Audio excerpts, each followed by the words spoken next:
మనల్ని ఏర్పరచుకున్నాడు.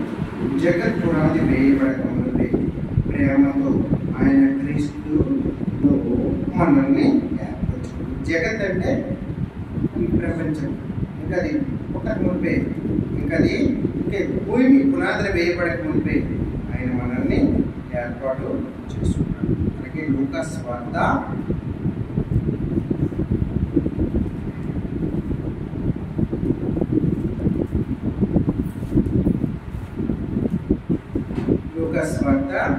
7వ అధ్యాయము 13వ వచనాన్ని అందరం కలిసి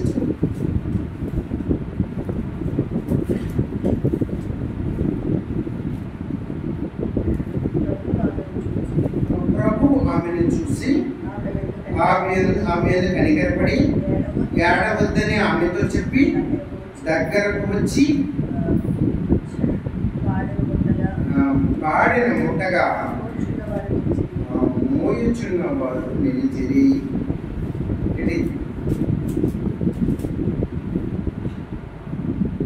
చిన్న ప్రేయర్ చేసుకున్నాం. దేవాలయానికి పొందనాలు, ప్రేమమైన రక్షణ పొందనాలు. మంచిగా ఉన్నాను ఆయన. దేవ ముందు వాక్యం దేవ చూసుకునే ఆ వాక్య ప్రకారంగా మేము ఆరాధన చేయగలుగుతాం. మీకు మంచిగా ఉండండి. దేవ మమ్మల్ని దీపించండి, ఆశీర్వదించండి, మా అందరితో మాట్లాడండి. ప్రభావ నేను జ్ఞానం లేనటువంటి వాడిని, ఏం మాట్లాడాలో తెలియని వాడిని ప్రభావ మీపైన ఆధారపడతాను. నేనే మాకు ఎదురుగా ఉండి తోడుగా ఉండి నడిపించండి. దేవా సంఘాన్ని అందరికీ కూడా ఆశీర్వదించండి. రావడంలో సాగు చేయండి.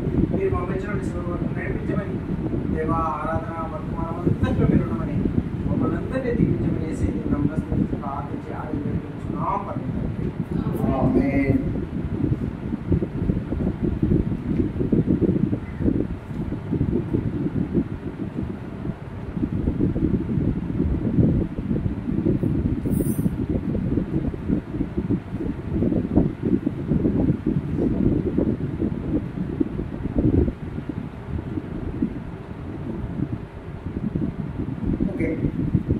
ఇప్పుడు మనం చదివినటువంటి భాగాన్ని ఒకసారి చూసుకుని మనము ఆరాధన వర్తమానంలోకి ఎఫ్సీకి రాసినటువంటి 1వ అధ్యాయంలో 6వ అధ్యాయం చివరి వచనంలో ఏం రాశాడంటే, జగత్ పునాదులు వేయబడక మునిపే ప్రేమ చేత ఆయన క్రీస్తులో మనల్ని ఏర్పరచుకున్నాడు. ఈ లోకంలో ఉన్నటువంటి వారిని మనము దేవుని సన్నిధిని నేను ఉన్నామంటే అది మన కృపే కాదు, దేవుని కృప. అది ఎందుకంటే ఆయన ముందే ఈ భూమి పునాదులు వేయబడకుంటే, జగత్ పునాదులు వేయబడకుంటే మనల్ని ఏర్పాటు చేసుకున్నాడు. కాబట్టి ఈవేళ ఆయన సన్నిధిలో మనము ఉన్నాం. అది రెండోది ఇక్కడ చూసినప్పుడు లూకా సువార్త 7వ అధ్యాయంలో మనము చదువుకున్నాము. ఇప్పుడే మనము చదువుకున్నటువంటి భాగం ఏంటి అంటే 13వ వచనం, ప్రభు ఆమెను చూసి ఆమె ఎందుకు కనికరపడి ఏడవద్దని ఆమెతో చెప్పి దగ్గరికి వచ్చి పాడిన ముట్టగా మోయించున్నవారు. చూసారా ఇక్కడ జరిగినటువంటి ఇన్సిడెంట్ 11వ వచనంలో ఒకసారి చదువుతాను చూడండి. వెంటనే ఆయన నాయనను ఒక ఊరికి వెళ్ళుచుండగా ఆయన శిష్యులను బహు జన సమూహమును ఆయనతో కూడా వెళ్ళుచుండగా ఆయన ఆ ఊరి గవిని వద్దకు వచ్చినప్పుడు చనిపోయిన ఒకడు వెలుపలికి మోసుకుని పోబడుచున్నాడు. అతని తల్లికి ఒక్కడే కుమారుడు, ఆమె విధవరాలు. ఆ ఊరి జనులు అనేకులు ఆమెతో కూడా ఉండి ప్రభువు ఆమెను చూసి ఆమె కనికరపడి. ఏం జరిగిందంటే అక్కడ జరిగినటువంటి సిచ్యుయేషన్ ఏంటి, ప్రతి ఒక్కరూ ఈ దినం మనం పుట్టామంటే ఏదో ఒకరోజు ఆయన సన్నిధిలోకి వెళ్ళిపోయినటువంటి వాళ్ళమే. అయితే అక్కడ ఆ ఊరి పేరు ఏదంటే నాయి నలుగురు, ఆ ఊరి పేరు నాయి. అక్కడ ఒక తల్లి ఉంది, ఒక కుమారుడు ఉన్నాడు. ఒక్కగారు ఒక కుమారుడు మరణిస్తే అతన్ని తీసుకుని వెళ్ళిపోతున్నారు, శ్మశానానికి తీసుకుని వెళ్తున్నప్పుడు చేసుకున్నప్పుడు అతన్ని చూశాడన్నమాట. అయితే ఏం చెప్పాడంటే, వెంటనే చూసారా దేవుడు ఎంత శక్తిగల దేవుడు, ఎంత గొప్ప అద్భుతాలు చేసినటువంటి దేవుడు. అయితే వాళ్ళందరూ కూడా కొనుక్కోబడుతున్నాడు, ఆ శవాన్ని తీసుకుని వెళ్తున్నారు. అతని తల్లి ఒకే ఒక కుమారుడు కాబట్టి ఆ తల్లి ఎంత బాధపడుతూ ఉంటుంది. ఎంతో వేదన, ఎంతో బాధ. ఏంటి ఆ ఏడుస్తూ ఉంది. ఆమె బాధ ఎవరు తీర్చలేరు. ఎందుకంటే తల్లి ఏ తల్లి అయినా తన వయసు ఆల్రెడీ కంప్లీట్ అయిపోతూ ఉంటుంది. కుమారుడు ఉన్నాడంటే తాను వృద్ధాప్యంలో తన కుమారుడు తోడుంటాడని ఆశ ఉంటుంది. లేకపోతే తాను బ్రతకలేనటువంటి రోజుల్లో తన కుమారుడు తోడుంటాడని, తాను పోషిస్తాడని తనకు ఎన్నో ఆశలు ఉంటాయి. ఆశలు కలిగినటువంటి తన ఆశ అంతా అక్కడ నీరైపోయింది. ఆశ అంతా కూడా మరి పూర్తిగా బూడిదైపోయింది. అంటే నీటిలో పూసినటువంటి నీరైపోయింది. ఆమె ఎన్ని ఆశలు కానీ ఎంత ఆశపడి తన కుమారుడిని పెంచి పెద్ద చేసి ఉంచినటువంటి ఆ కుమారుడు ఒక్కసారి మరణించినప్పుడు ఎంత బాధ అంటే చాలా ఏంటి మరి వేళ కొంతకాలం బ్రతికి సంతోషంగా బ్రతికి హ్యాపీగా ఉండి మనము మరణించినప్పటికే మన మీద ఆధారపడిన వాళ్ళు ఎంతో బాధపడుతూ ఉంటారు, మెచ్చుకోలేరు. మన రీసెంట్గా మా మేషర్ సడన్గా చనిపోయారు. ఏంటి ఆ కుటుంబానికి ఇద్దరు టీచర్సే అని యాక్చువల్గా ఏం తెలియదు. ఏటీఎంకి వెళ్ళి డబ్బులు తీయడం కూడా తెలియదు. వాళ్ళకి పాప నాకు పరిస్థితి మా పక్క విలేజ్ పలాసలో ఇల్లు కొట్టుకున్నారు శివాజీ నగర్. సడన్గా చనిపోయారు. అంటే ఆ రాత అంటే దేవుడు అనేది ఎవరిని చెప్పడం. కాకపోతే ఏంటి అంటే వాళ్ళకి ఇచ్చినటువంటి ఆ పీరియడ్ కంప్లీట్ అయిపోతే దేవుడి సన్నిధిలోకి వాళ్ళు వెళ్ళిపోతారు అదనమాట. అయితే సడన్ గా ఏదో నౌజీగా ఉంది, ఏదో బాధపడుతూ ఉంటే హాస్పిటల్కి తీసుకుని వెళ్ళారు. ఎలాంటి సిచ్యువేషన్ జరిగిందంటే ఆయన శ్రీకాకుళం తీసుకుని వెళ్ళమని మల్లేశ్వర గారు చెప్పారు. వెంటనే 9 o'clock వెళ్ళి 10 o'clock రీచ్ అయిపోయారు. అక్కడ ఒక కార్డియాలజిస్ట్ 10 నుండి 3 గంటల వరకు రాలేదు. అలాగా ఈలో కూర్చుంటే ఆమె అంటుంది ఎంత డబ్బైనా నేను పెడతాను, ఖర్చు పెడతాను. బ్రతకల ఆ పిల్లడు ఒక డాక్టర్ చదువుతున్నాడు, హెచ్కిస్తాను చదువుతున్నాడు. ఎంత అంటే వాళ్ళు నరకం అనిపించారట. వాళ్ళు ఎదురుగా అలా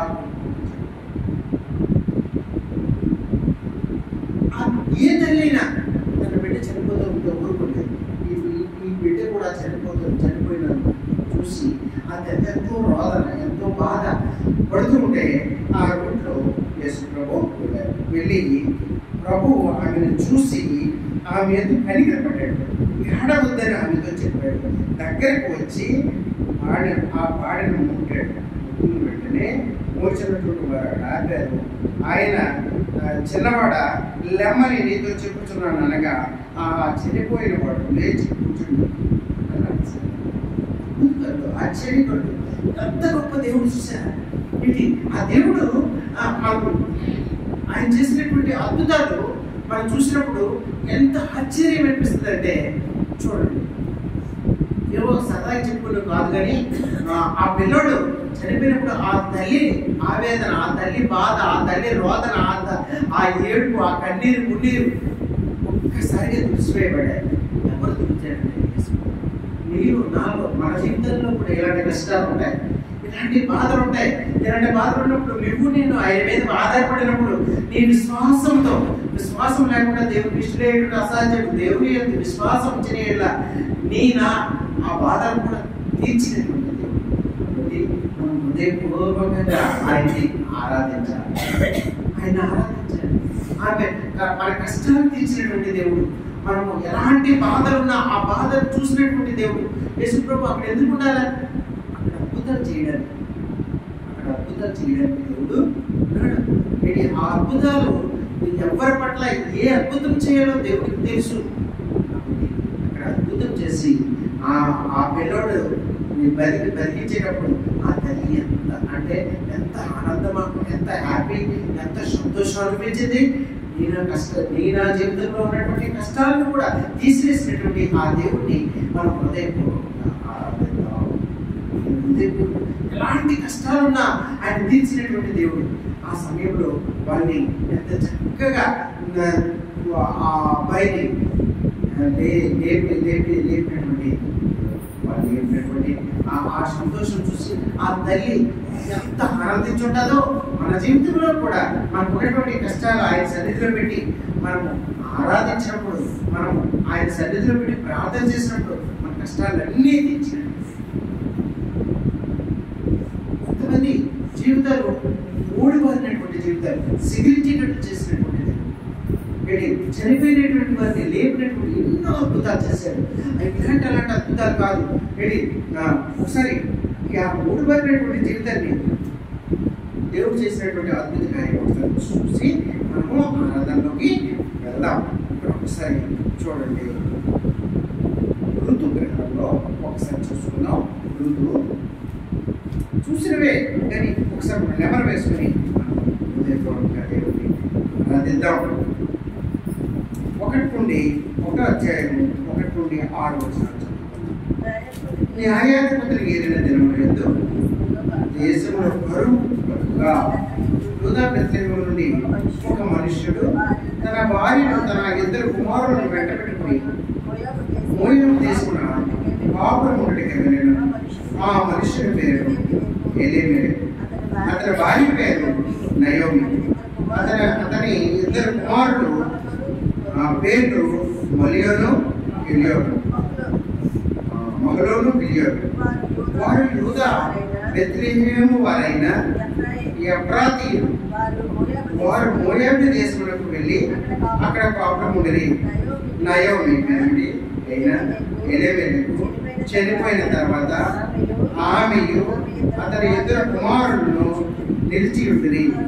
వారు మోయాబు స్త్రీలను పెళ్లి చేసుకుని వారిలో ఒక దాని పేరు వార్తా, రెండవ దాని పేరు రూతు. వారు ఇంచుమించు 10 సంవత్సరములు అక్కడ నివసించిన తర్వాత మహలోను కిలియోను 2 చనిపోయి కాగా ఆ స్త్రీ తాను కనిన 2 కుమారులను తన పెనిమిడియు లేనిదాయను. వారికి ఆహారం ఇచ్చటకు యెహోవా తన జనులను దర్శించినను ఆమె మోయాబు దేశంలో వినెను కనుక మోయాబు దేశం విడిచి వెళ్ళిపోయి ఆమె జరిగినటువంటి సిచ్యువేషన్ మనం చూసినప్పుడు ఇక్కడ ఇది యాక్చువల్గా బెత్లెహేములో, యూదా బెత్లెహేములో వాళ్ళు జీవిస్తున్నారు, ఇల్లు కట్టుకుని అక్కడ ఉన్నారు. కానీ అక్కడ నుండి డబ్బులు సంపాదించి బాగా ధనవంతులు అవ్వాలనే ఉద్దేశంతో వాళ్ళు ఏం చేశారంటే మోయాబు దేశంలోకి వెళ్ళిపోయారు. బెత్లెహేము ఎలాంటిదంటే అది దేవుడు, అక్కడ ఆశీర్వాదాలు ఉంటాయి, అక్కడ సంతోషం ఉంటుంది, అక్కడ హ్యాపీ సంతోషము ఎల్లవేళలా అక్కడ ఆరాధన మందిరాలు ఉంటాయి, అక్కడ ఎలాంటి వాళ్ళైనా సంతోషంగా ఉండగలిగినటువంటి ప్రదేశము బెత్లెహేము. మరి మోయాబు దేశం ఎలాంటిదంటే అక్కడ విగ్రహాలు తయారు చేస్తారు, అక్కడ ఉన్నటువంటి పాప పనులు వాయులో వరుసలో ఉండవు. అలాంటి జీవితాలు అనిపించినటువంటి ఈ మోయాబు దేశం చేసిన మొట్టమొదటి తప్పు, వాళ్ళు చేసిన తప్పు ఏంటి? వాళ్ళు చేసినటువంటి తప్పు ఎంత తప్పు చేశారంటే వాళ్ళు చక్కనైనటువంటి బెత్లెహేములో ఉండాల్సినటువంటి తన జీవితం, వాళ్ళ సంతోషంతో ఉన్నటువంటి ఆ ఫ్యామిలీ వాళ్ళు చేసినటువంటి మొట్టమొదటి తప్పు ఏంటంటే మోయాబు దేశం వెళ్ళి అక్కడ వెళ్ళి వెంటనే అతని పేరు ఎవరో వెళ్ళారంటే ఎలీమెలెకు, అతని భార్య పేరు నయోమి. వీళ్ళిద్దరితో పాటు 2 కుమారులు ఉన్నారు. ఒక కుమారుడి పేరు మహలోను, ఇంకొక కుమారుడి పేరు కిలియోను. వీళ్ళు 4 వెళ్ళిపోయారండి. వెళ్ళిపోయిన తర్వాత వెళ్ళిన కొద్ది రోజులకి తన భర్త అయినటువంటి ఎలీమెలెకు చనిపోయాడు. ఎప్పుడైతే మనకి దేవుడి సన్నిధిలో నుండి మనం బయటకు వెళ్ళిపోతామో అక్కడే మనము పాపంలో పడ్డాం. ఏంటి అదనమాట, పాపానికి జీతం ఏంటంటే మరణం. అందుకే పాపంలో మనము ఎంతసేపు కూడా నువ్వు దేవుడి సన్నిధిలో ఉండు, దేవుడిని మొరపెట్టు, దేవుడిని ఆరాధించు, దేవుడిని ప్రార్థించు, నీకు ఎంత సంతోషం, ఎంత ఆనందం, ఎంత హ్యాపీ ఉంటుందో. అదే నువ్వు అన్యులతో తిరిగి అన్యులకి విగ్రహాలను చేసుకుంటూ నీ జీవితం అంతా కూడా అలా చేసినప్పుడు నీకు అన్ని కష్టాలే. నీకు తెలియజేయని ప్రతిదీ కష్టమే. మనశ్శాంతి ఉండదు, నీ కుటుంబానికి నెమ్మది ఉండదు, నీ కుటుంబ అభివృద్ధి ఉండదు, ఏది ఉండదు. అక్కడ చేసినటువంటి మొట్టమొదటి పని బెత్లెహేము నుండి వాళ్ళు మోయాబు దేశంలోకి రావడం, మొట్టమొదట ఆ ఇంటి యజమాని అయినటువంటి ఎలీమెలెకు చెప్పాడు. ఇంటి యజమాని చనిపోతే ఆ ఇంటి తాలూకా మొదలు తీసినట్టే. ఇంటి యజమాని ఆ ఇంటికి ఎంత అవసరం అంటే చాలా అవసరం. ఇప్పుడైతే పాపం భర్త చనిపోయినా ఆమె తన ఇద్దరు పిల్లల్ని పెట్టుకుంటూ జీవిస్తూ వచ్చింది. ఏంటి అప్పటికైనా ఆమె గ్రహించలేదు. ఏంటి ఆమె గ్రహించలేదు. గ్రహించగా ఆమె ఎప్పుడైతే భర్త చనిపోయాడో ఆమె ఏం చేసిందంటే, ఆమె చూడండి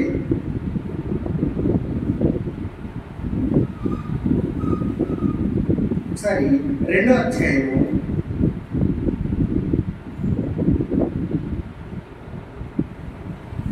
1వ అధ్యాయంలోనే 20వ వచనాన్ని ఒకసారి చదువుతాం. ఆమె సర్వశక్తుడు నాకు చాలా దుఃఖం కలిగజేసాను కనుక నన్ను నయోమి అనగా మారానండి. చూసారా, ఆమె ఏ బాధలో ఆమె ఉన్నటువంటి బాధపడుతున్నటువంటి ఆ బాధలో ఆమె సర్వశక్తుడు దేవుడే నాకు చాలా దుఃఖం కలిగజేశాడు. చేస్తే ఆమె మాటల్లో కూడా తప్పదు. దేవుడు ఎప్పుడు కూడా దుఃఖం కలిగజేయడు, మనకు అన్యాయం చేయడు. దేవుడు మనకి అన్యాయము చేయడు. ఏంటి అయితే ఇక్కడ చూడండి, దాంట్లోనే 21వ వచనంలో నేను సమృద్ధి గల నేను వెళ్ళింది, యెహోవా నన్ను రిక్తిరాలుగా తిరిగి చేశాను. యెహోవా చేసేది కాదు. గమనిస్తే చూడండి, యోబు గ్రంథంలో రాస్తాడు, క్లియర్గా రాస్తాడు.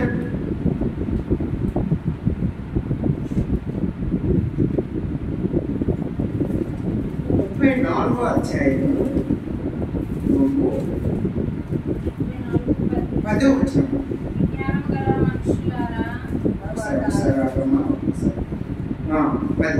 విజ్ఞానం గల మనుషులారా నా మాట ఆలకించుడి. దేవుడు అన్యాయం చేయడం అసంభవం, సర్వశక్తుడు దుష్కార్యం చేయడం అసంభవం. నరుల క్రియలను తగినట్టుగా ఫలము ఆయన వారికి ఇచ్చును, వారికి అందరికీ వారి వారి మార్గం నుండి వారి. అంతేగాని దేవుడు ఎవరికి అన్యాయం చేయడండి, ఎవ్వరికి కూడా దేవుడు అన్యాయము చేయడు. చూసారా, ఇక్కడ దేవుడు చాలా క్లియర్గా చెప్తున్నాడు అనమాట. దేవుడు ఏ మనుషుడికి కూడా ఎటువంటి పరిస్థితిలో కూడా అన్యాయం చేయడం అది అసంభవం. సర్వశక్తులు దుష్కార్యములు చేయడం అసంభవం. ఆమె బాధలో నయోమి బాధలో ఆమె చెప్తుంది, అది చాలా ఆమె బాధలో చెప్తుంది. ఆ సర్వశక్తులు నాకు చాలా దుఃఖం కలిగజేశాను ఆమె చెప్తుంది. కానీ దేవుడు కలిగించినటువంటి దుఃఖం కాదు, మనమే కలిగించుకుంటే దేవుడు ఆదరణ చూపించినటువంటి దేవుడు, మనం ఆరాధిస్తున్నటువంటి దేవుడు గొప్ప దేవుడు. చనిపోయినటువంటి వారిని లేపినటువంటి దేవుడు, కష్టాల్లో ఉన్నటువంటి వారిని వాళ్ళ కష్టాన్ని తీసివేసినటువంటి దేవుడు. వీళ్ళు చేసినటువంటి తప్పు ఏంటి అంటే, వీళ్ళు బెత్లెహేములో మంచి దేవుని మందిరంలో, దేవుని గృహంలో, దేవుని వీధిలో, దేవుని వీధిలో, దేవుని మార్గంలో ఉన్నటువంటి ఆ ప్రాంతం నుండి వాళ్ళు రావడమే చేసినటువంటి పెద్ద పొరపాటు. వీళ్ళు విగ్రహాలు చేసి ఆ విగ్రహాలను చెక్కి అమ్మి డబ్బులు సంపాదించమని ఆస్తో మోయాబే దేశానికి వచ్చి వాళ్ళు కష్టాలు తెచ్చుకున్నారు. కొన్ని అక్కడతో ఆగింది అంటే బాగలేదు. అక్కడతో ఇంకేమైందంటే అక్కడ నుండి 3వ వచనం చూసినప్పటికీ నయోమి పెరుగుపైన ఎలుగులు చనిపోయిన తర్వాత ఆయన ఆమె ఇద్దరు కుమారులను వాళ్ళు ఉన్నారు. ఈసారి మరి కొద్ది రోజుల తర్వాత వాళ్ళు కూడా చనిపోయారు. 5వ వచనం చూసినప్పుడు వారు ఇంచుమించు 4వ వచనంలోనే వారు మోయాబు స్త్రీలను పెళ్లి చేసుకుని వారిలో ఒకదాని పేరు ఓర్పా, రెండవ దాని పేరు రూతు. వాళ్ళిద్దరు పెళ్లి చేశారు, సంతోషంగా ఉన్నారు. కానీ వాళ్ళకి తెలియకుండా వాళ్ళు ఆ దేశంలో వాళ్ళు చేస్తున్నట్టు డబ్బులు సంపాదించడంలో చాలా తప్పు చేస్తూ వచ్చారనమాట. వాళ్ళు ఇంచుమించు అక్కడ 10 సంవత్సరాలు ఉన్నారు. అంటే 10 సంవత్సరాల నుండి చూడండి 5వ వచనంలో వారు ఇంచుమించు 10 సంవత్సరంలో అక్కడ నివసించిన తర్వాత మగలోను గిలియను ఇద్దరు చనిపోయారు. భర్త చనిపోయాడు, తర్వాత ఇద్దరు ఇంకా అలాంటి జీవితం ఏంటి? ఎందుకంటే ఆ జీవితం చూసినప్పుడు ఎన్ని కష్టాలు. తన భర్త ఇంకెవరు లేరు, తన భర్త లేడు, తన ఇద్దరు కుమారులు లేరు, కోడలు ఉన్నారు. ఆ ఇద్దరు కుమారులు భర్త చనిపోయిన తర్వాత ఆమె ఎంత బాధపడి ఉంటుందండి. 3 బారినటువంటి తన జీవితం. ఇంకా తన జీవితంలో ఇంకేమీ లేదు. తన భర్త, తన ఇద్దరు భార్య, ఇద్దరు పిల్లలు చనిపోయిన తర్వాత ఇంకా తన జీవితంలో ఇంకా ఏముంది చెప్పండి? ఏమి లేవు, కష్టాలు తప్ప. అలాంటి జీవితం వారికి ఇంకా ఆహారం ఇచ్చినట్టు ఇంకా వాళ్ళకి సంపాదించడానికి ఇంకా కష్టం. ఇంకా వాళ్ళు ఏంటంటే ఇంకా కూలి నాలుగు చేసుకుని వాళ్ళు బతకాలి తప్ప ఇంకా వాళ్ళకి ఇంకా ఇంకో దిక్కు లేదు, ముక్కు లేదు, ఏది లేదు. ఇంట్లో మొక్కలు లేకపోతే ఎలా ఉంటుందండి? సమాజం చూసుకుంటూ తెలుస్తుంది. చిన్న చూపు, భర్తలు ఏంటంటే స్త్రీకి చిన్న చూపే. ఎవరు మాట పట్టించుకోరు, ఎక్కడికి ఎటువంటి కార్యం రానివ్వరు, ఎటువంటి శుభకార్యం అయిందని దూరం పెడతారు. అదంతా మనం పెళ్లికి వెళ్ళాలన్నా ఆలోచించాలని, ఎవరింట్లోకి వెళ్ళాలన్నా బయట నిల్చోవాలి. అన్యం చేస్తున్నటువంటి పనులు అవి. మనకైతే రెండు ఆలోచన లేదు. ఎంతమంది వచ్చినా మనం పెట్టేసుకుంటాం. ఇంకా మనకు ఒకటే, అంత శుభం, దేవుడు ఉన్నాడు, దేవుడే మనల్ని నడిపిస్తాడు అనే ఆలోచనతో ఉంటాం. అన్నీ అలా కాదే. మనం ఇంటి దగ్గర వెళ్ళినప్పుడు బయటే నిలిచి పెడతారు. మనం ఆ బయటే ఉండాలి. వర్షం వచ్చిన, వాన వచ్చిన, ఎండ వచ్చిన ఇంట్లో అడుగట్టడానికి కాదు. ఒక పెళ్లికి పిల్లలు, ఒక శుభకార్యానికి పిల్లలు, దేనికి పిల్లలు, ఇద్దరు పిల్లలు కూడా లేరు. మరి అంత ఇద్దరు పిల్లలు ఉంటే అంత బాధపడు. వాళ్ళు చేసినటువంటి మొట్టమొదటి తప్పు ఏంటి అంటే, వాళ్ళు బెత్లెహేము నుండి మోయాబు దేశానికి రావడం. నా జీవితంలో కూడా దేవుడి సన్నిధిలో ఉండడానికి ఇష్టపడాలి. దేవుడిని ఎక్కడైతే ఆరాధిస్తున్నారో, దేవుడిని ఎక్కడైతే మొరపెడుతున్నారో, దేవుడిని ఎక్కడైతే కొలుస్తున్నారో, దేవుడిని ఎక్కడైతే వాళ్ళు ప్రార్థన చేస్తున్నారో ఆ ప్రాంతంలో జీవించడం మనకి ఇష్టపడినప్పుడు మన జీవితాలన్నీ మంచిగా చక్కగా గొప్ప దేవుడిని మనం ఆరాధిస్తాం. చూసారా? అయితే అలాంటప్పుడు ఏం జరిగిందంటే, ఆ ఇద్దరు కోడలను తీసుకుని ఆమె బాధతో దేవుడే నాకు ఇలాంటి బాధ కనిపించాడు అని అనడం తప్పు. కానీ దేవుడు చేసింది కాదు, మనం చేసిన క్రియలను బట్టి, మనము మన బాధలను బట్టి ఎవరైతే దేవుని మీద ఆధారపడతారో, ఎవరైతే దేవుణ్ణి ఆరాధిస్తారో, దేవుని మీద విశ్వాసం వస్తారో వాళ్ళకి అన్నీ సమకూరుస్తాయండి. దేవుడు అన్నీ సమకూరుస్తాడు. అయినా దేవుడు వాళ్ళని విడిచిపెట్టలేదే. దేవుడు వాళ్ళని విడిచిపెట్టలేదు. ఈసారి చిన్నకాడు ఆమె అత్త ఏం చెప్పిందంటే, మీ ఇద్దరు మీకు కనబరెట్టి వెళ్ళిపోయిందమ్మా అని చెప్పినప్పుడు పెద్ద కోడలు రూతు, చిన్నకోడలు అయినటువంటి రూతు ఏమందంటే, నేను వెళ్ళను అత్తమ్మ, నీ దగ్గరే ఉంటాను, నా జీవితకాలం నీతో ఉంటాను. అంటే నేను చనిపోతే కానీ మన ఇద్దరిని విడదీయలేరు అని చెప్పి ఎవరి మీద ఆధారపడ్డారంటే దేవుని మీద ఆధారపడ్డారు. వాళ్ళు ఎంత దేవుని మీద ఆధారపడ్డారంటే తెలుసుకుంటాం. దీంట్లో 1వ అధ్యాయం 17 వచ్చిన ఒకసారి నీవు మృతి పొందిన చోటనే నేను మృతి పొందేదను, అక్కడనే పాతి పెట్టబడాను, మరణము తప్ప మరి ఏదైనాను నిన్ను నన్ను ప్రత్యేకించిన ఎడల యెహోవా నాకు ఎంతో కీడైన కాక. చూసారు, దేవుని మీద ఆమె ఎంత ఆధారపడింది, అంత విశ్వాసం ఉంది. అత్తమ్మ, నీవు నాకు, నీతో నేను ఉంటాను, నీ జీవితకాలం అంతా నీవు నాకు నీ కొడుకిచ్చి పెళ్లిసేసావు కాబట్టి ఆ రెస్పాన్స్ నాది. నిన్ను పెంచి, అంటే నేను చివరికాలంలో చూడాల్సిన బాధ్యత నాది. నిన్ను నన్ను విడదీస్తే మరణం తప్పకి ఏది విడదీయలేదు. పొరపాటున నేను కోరుకుంటే, నన్ను విడిపోవాలని కోరుకుంటే ఆ దేవుని మీద ఆధారపడ్డది. యెహోవా నాకు ఎంత కీడైన చూసారు. ఆ కుటుంబము దేవుని మీద ఆధారపడేటువంటి కుటుంబం అని అంటే దేవుడు ఆ కుటుంబం చూసినప్పుడు ఏమీ లేదు, మూడు బారినటువంటి జీవితం. ఒక చెట్టుకి కొమ్మలన్నీ తీసిస్తే ఆ చెట్టు 3 అంటారు. అలాంటి 3 బారినటువంటి జీవితాన్ని దేవుని మీద ఆధారపడిన వాళ్ళకి దేవుడు ఏం చేస్తాడంటే, కీర్తనలు 34వ కీర్తన ఒకసారి చూద్దాం.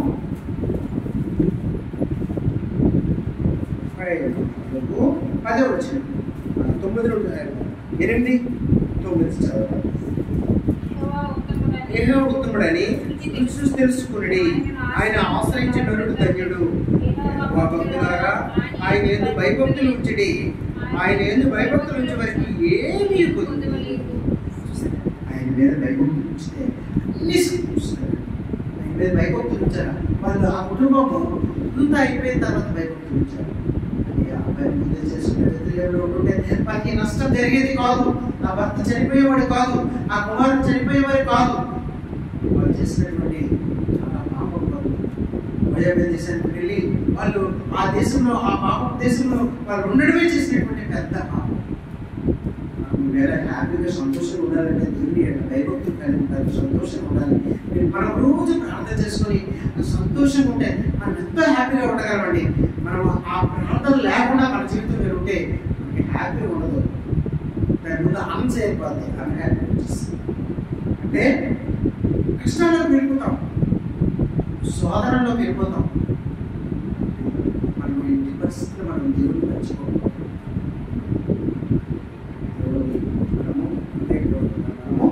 ఆరాధించాలి ఏంటి?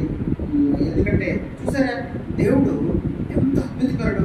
వాళ్ళు ఎప్పుడైతే బెత్లెహేం వెళ్ళారో, బెత్లెహేం వెళ్ళిన వెంటనే వాళ్ళకి అన్నీ సమకూర్చబడ్డాయి. ఏంటి 2వ అధ్యాయం 1వ వచనాన్ని ఒకసారి చదవండి.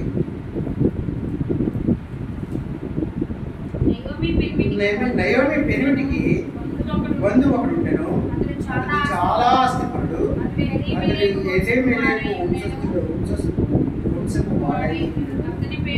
అతని పేరు బోయజ్.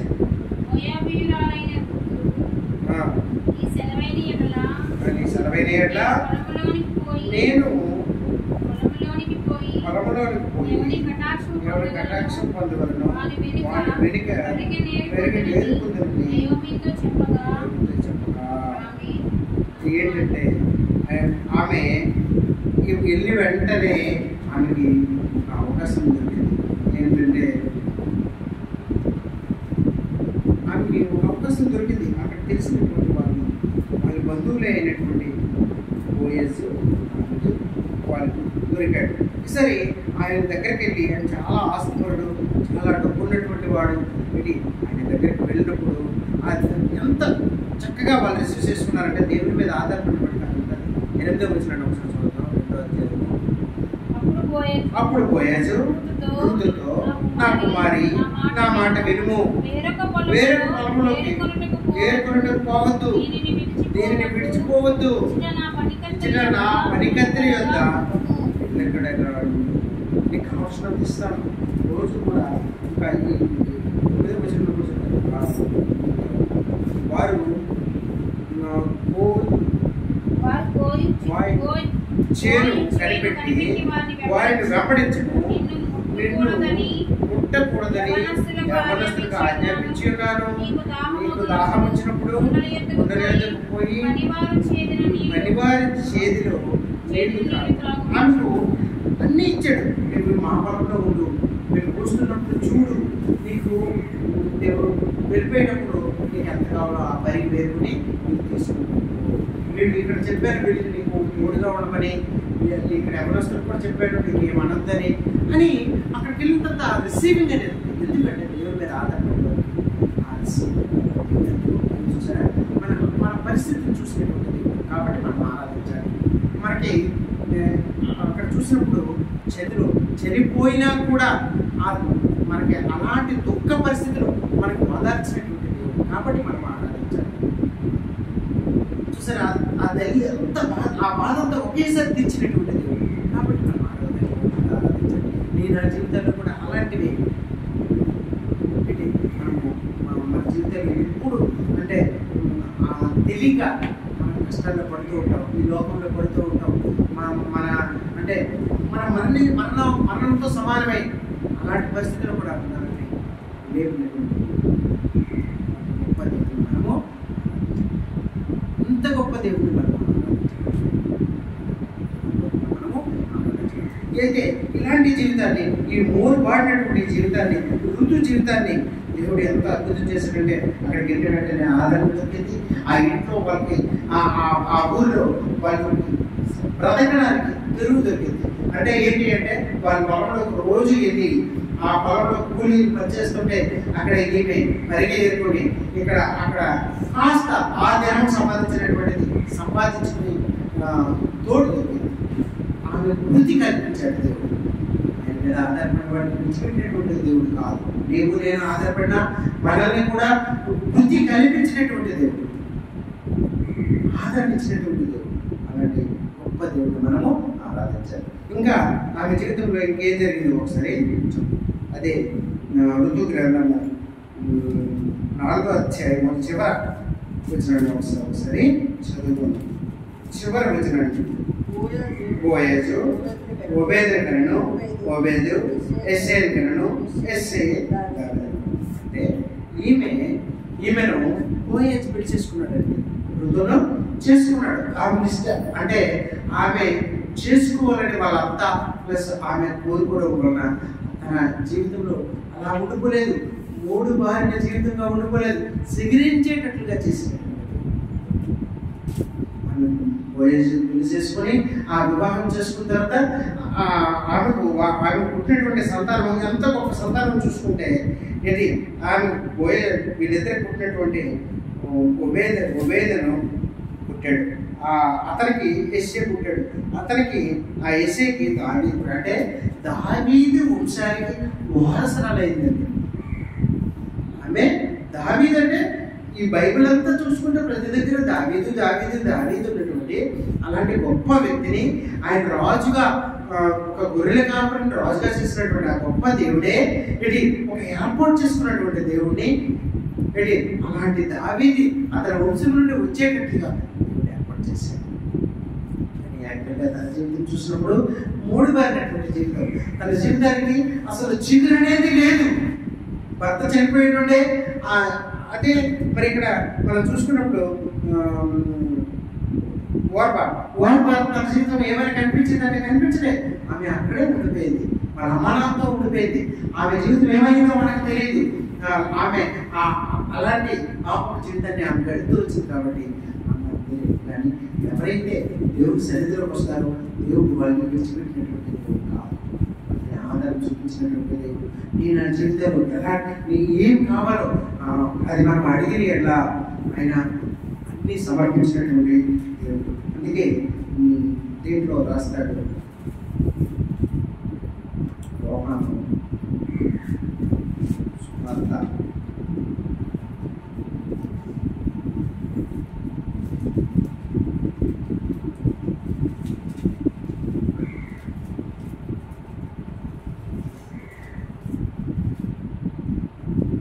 15వ అధ్యాయం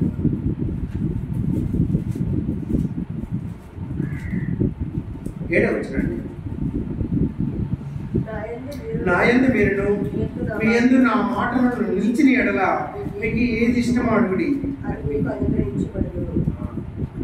ఏది ఇష్టమైన మనం అడగచ్చు. పైన నిలవాలి.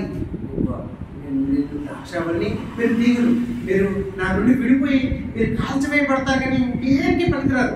మీరు నాలో నిలిచి ఉంటే ఆ ద్రాక్షావల్లిలో ఆ బొట్టులో తీగ నిలిచుంటే కానీ దానికి ఆహారం అందదు. అది నిల్చోకపోతే నా ద్రాక్షావల్లిని కాయు. మనం దేవుళ్ళు నిలిచి ఉండాలి, దేవుళ్ళు స్థిరపడాలి, బలపడాలి, దేవుడు వాక్యంలో ఆధారపడాలి. అలాగా వీటి అప్పుడు మనకి ఏది ఇష్టమో. ఇంకా దాని తర్వాత వాక్యంలో ఏం రాశాడంటే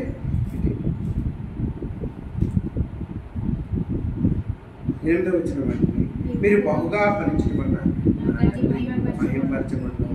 అందువల్ల మీరు నా శిష్యులు మీరు బహుగా ఫలిస్తారు. ఆ ఫలించడం వల్ల నా తండ్రికి ఇష్టం. మనం ఫలించడం కావాలి. కాబట్టి మంచి దేవుడు ఆత్మతో సత్యంతో అందరము ఆరాధిద్దాం. ప్రతి ఒక్కరము ఆరాధిద్దాం. దేవుడు 3 వారి జీవితాన్ని చికిత్సేటట్టు చేసినటువంటి దేవుడు ఋతువు జీవితాన్ని మనకు దినం పెట్టాడు. కాబట్టి మనందరం కలిసి ఒక తర్వాత ఒకరు ఆరాధిద్దాం. దేవుడు దేవుడు